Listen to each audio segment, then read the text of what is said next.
এটা তো প্রায় তো আমার কাছে প্রশ্ন হচ্ছে সত্যি পে সত্তা, তাই না? মানে হ্যাঁ ঠিক আছে, সত্যি পে সত্তা। তো এটা এই এত সত্তার মধ্যে আমি বিভ্রান্ত। হ্যাঁ, যে কোনটাকে যে আমার পছন্দ এটা আমি খুব মানে নিশ্চিত নই এখন আর।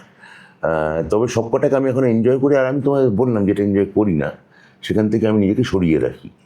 ঠিক আছে, তুমি যদি খেয়াল করো তাহলে দেখবে যে আমি 18 সালে আমার শেষ থিয়েটার। হ্যাঁ আমি দেখেছি সেটা, বারবার আমার এটা প্রশ্নটা জাগে। হ্যাঁ, যে আমি তারপর থিয়েটার করিনি, কিন্তু আমি করবো আবার। আমি যে ফরম্যাটে থিয়েটার হচ্ছে, আসলে আমার এখন মনে হয় যে ফরম্যাটে থিয়েটার হচ্ছে এটা আসলে হচ্ছে না, এটা একটা অভ্যাসের পুনরাবৃত্তি হচ্ছে। হ্যাঁ, তো সেটা আমার কিছুটা সিনেমা নিয়েও মনে হচ্ছে এখন, আমি সত্যি বলছি। হ্যাঁ অবশ্যই হচ্ছে আমার মনে হয়। না, আমি তো তোমার সিনেমায় অভিনয় করেছি, তুমি তো কত প্যাশন দিয়ে কাজ করে আমি নিজে দেখেছি। না কিন্তু এখন আমার মনে হচ্ছে আমরা সবাই মিলে অভ্যাসের পুনরাবৃত্তি করে যাচ্ছি, মানে হ্যাঁ, মানে পুরনো অভ্যাসের, মানে এক ধরনের মানে অতীত স্মৃতির, আমি ওই শব্দটা ব্যবহার বলছি না, সেটা একটা খারাপ শোনাবে, কিন্তু মানে মানে মানে সর্ট অফ এটাই হচ্ছে যে তার পৌনপুনিকতার মধ্যে আমরা আটকে পড়েছি।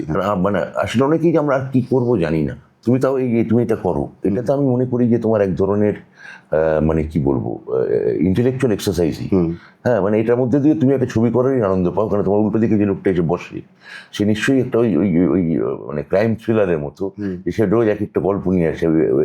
একদম হ্যাঁ, ওই ওই আমাদের এডগার অ্যালান পোর মতো।